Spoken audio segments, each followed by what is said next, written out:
Andrew Whitworth, 14 years in the NFL, 4-time Pro Bowler, and just had ankle surgery, but you're walking around. You look great. By the way, Super Bowl week can be a little bit of a circus, so what would be your advice, having done it? There's 2 weeks. What's the first week like? I think the first week is the most important week to really lock into football. I mean, when you get there to the Super Bowl site, all the things getting pulled, you're getting pulled a million directions, and it's going to be an opportunity that you're really not going to have a ton of time to just focus football. So this week right here is the key week for game plans, for studying, for getting the body prepared, to really get prepared next week. That's just going to be kind of a different week, and you're just going to have to endure the week a little bit. There's going to be media in the mornings or media in the afternoons and practice. It's just not going to be the week you're used to. Now, can you install things? Did Sean install things a day out and say, I found one more thing? Yeah, I think really this week, leading up to next week, there's going to be more of like the general game plan. Like, hey, we'll kind of know what we want to do. We'll study the opponent, understand what they do really well and what we're going to need to do in this football game to be successful. But then next week, there's still going to be, hey, as we watch through the week, there's a play here or play there that we might need to put in because we kind of like it now. The more we've thought about it, or the more we've watched how this defense operates or offense, how they do things, we may want to put in this blitz package. And so I think there'll still be tinkers. There'll be things you'll adjust next week, but that's really all you have time for next week. This week is the key week to get the basis of everything in that you really need to be able to do. Andrew, you played in a lot of big games. You played in big Steeler games and Raven games that were on TV, obviously the Rams. Bill Romanowski told me, he goes, my first Super Bowl, I don't remember the first quarter because I was so nervous. Is there, even for a veteran, is it different? I would say that it's really one of those things when I walked away from it, and obviously New England won the game and did a great job and won the Super Bowl and beat us. But when I walked away from it, I said, man, I can see why these guys, because they continue to get themselves back there, have had the success they have, because it's really such a different week that it's nothing like anything you've ever been a part of in football. Wow. There's no, it's not a, hey, Wednesday, Thursday, Friday, it's all football. Not even bowl games in college. No, I mean, Wednesday, Thursday, Friday, even in college, you feel like it's a normal day outside of maybe at night you have some obligations to go to a dinner or do some media stuff once your full day's over. At the Super Bowl, it's really, hey, half our day, guys, is going to be all media. And the other half of the day, we're going to fit in what we can for practice and meetings and all that type stuff. So you really, like, the whole week goes by and you're like, wait a minute, what day's the game? Because it doesn't even, you can't tell what day it is. In NFL football, I joke with the rookies. If we're playing on Thursday night, then you know what? Wednesday is Saturday. Tuesday is Friday, and Monday is all the days, of the week put together. Right. Because in NFL football, the day of the week based off of what we're doing that day on our schedule. Right. When you get to the Super Bowl, that's not the case. It's, what, guys, the schedule is going to be crazy. Half our day's this, half our day's that. We're going to fit these things in when we can to work on certain situations. It's just a wild week. And then that game is it's something else. I can understand. I kind of remember the first quarter, but I don't remember much of it. San Francisco's a team you faced twice. You guys were a little overwhelmed the first time, then got your bearings, played them better the second time.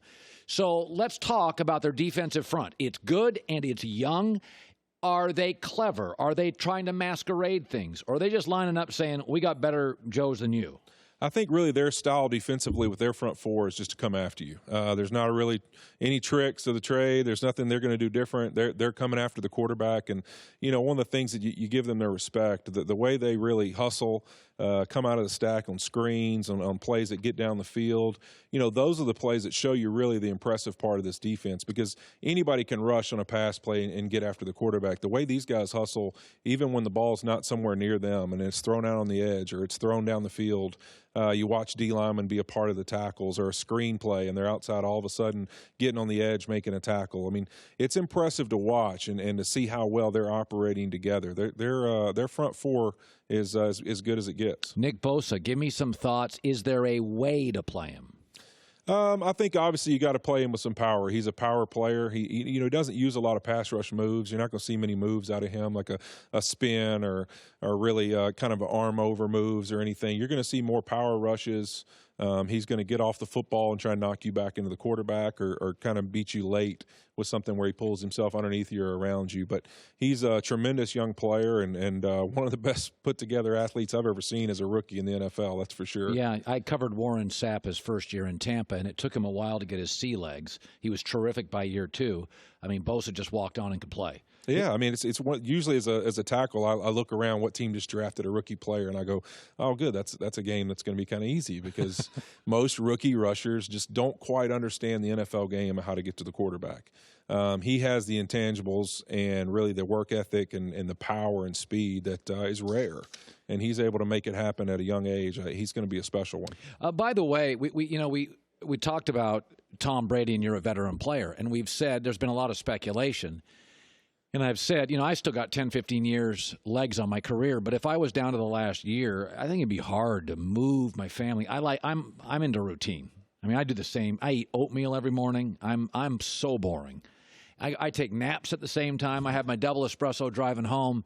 The idea that I'd have to find new ways. I know that sounds like I sound 100 years old.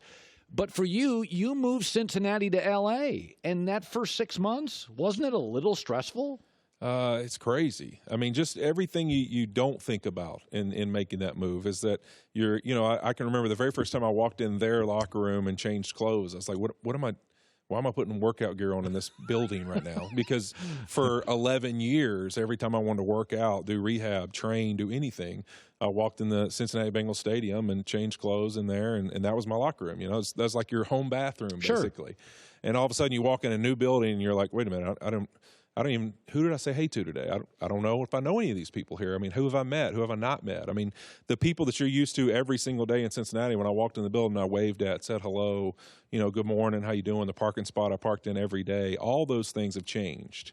So you almost feel like you don't belong there. A little bit, yeah. But you also are going to have to reprove yourself in some ways because... So did it invigorate you coming to L.A.? Well, see, I think it can do either one. I think for veteran players, it can either invigorate you to where you're wired to like, hey, I want to prove to all these people who I am. That's Favre in Minnesota. Exactly. And I think that, or I think for a veteran player, it can go, you know what, this is just, I don't feel like doing, like, I don't want to reteach people who I am. I don't want to develop all these relationships again with young guys, young players, trying to mentor, trying to be a leader, trying to find relationships in the building of people that, I need to know and those kind. I mean, you can either get there and feel like, wow, this is going to be more exhausting than I thought, or you can be invigorated and say, you know what, I'm excited for this challenge. And I think it can really go one of two ways for a veteran player. By the way, what was interesting, Tennessee's success this year was illuminating. Because as you watch their offensive line take a former teammate of you, Stafford, he was great. So you're watching Tennessee bulldoze people, and you're like, oh, that's why the Rams' offensive line on the interior this year wasn't quite as good. Is it reasonable for me to just say your struggles this year really came down to you lost two excellent interior offensive linemen, and it was never the same? I mean, I think it really is, because there's also an expectation that a young player, they can come in and do their jobs, they can come in and try and be effective in the game, but they're never going to be as effective as somebody like a Roger Saffold, who's an elite interior player in the league. There's still a massive difference in that. And so I think that in a John Sullivan, who'd played center in this league for a long time. Super smart. Been a part of the Minnesota Vikings and Adrian Peterson and those guys when they were leading the league in rushing. I mean, he's been a part of great rushing football teams. And he comes and Roger comes and we're all together. And so obviously those were really good football players. And it's not fair for these young guys to even have the expectation that they're going to play like that yet. Yes. I mean, in their career, sure, but those guys were as good as they get inside. And so you watch what Roger's done in the playoffs. I mean, he was a beast. I routinely text Taylor Lewan and tell him how mad I am at him. But you know what? It's great. I'm happy for him. But you know what? He's shown what a great football player he is. So I couldn't be more happy for him to have the success he was having. Andrew Whitworth, the Rams left tackle, going to get a lot of Hall of Fame votes. So Joe Burrow comes out. And, here's the funny thing about LSU. It's a football factory. But for years and years, if you'd have told – I was so wrong on this. If you'd have told me, listen, Ed Orgeron's going to win a natty. LSU is going to be an offensive firepower. Juggernaut. Like LSU. I mean, they win like games, 13-3. It's all defense. I'm sitting there watching them. I'm like, this is so off-brand. It would be like Wisconsin leading the nation in scoring.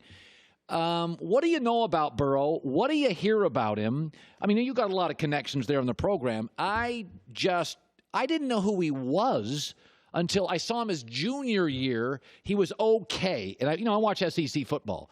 What are you hearing about Burrow, the kid, the player, the guy, everything? I mean, honestly, everything that everyone says. I mean, that he's special, and that a lot of guys, they just buy into him. That the players around him want him to be successful. They're excited for the opportunity to play for him and with him. Just that he has that infectious personality and mentality of the game, and you know what? He seemed to show it all year. I mean, it's kind of the impression I got watching him from afar. But talking to people there and realizing how much guys want to play with him and they want to play for him, I mean, I think it's cool to see. I mean, obviously, a LSU quarterback to play at that level and an offense to operate that level, I would have probably lost the bet with you. So I wouldn't have voted on it either. I don't think it would have happened, but it did, and they were a special football team this year. Hi, everybody. Thanks for watching. Subscribe here to get the latest from the show. Also, be sure to check out more of the best clips from The Herd or go watch a few segments from other shows on FS1.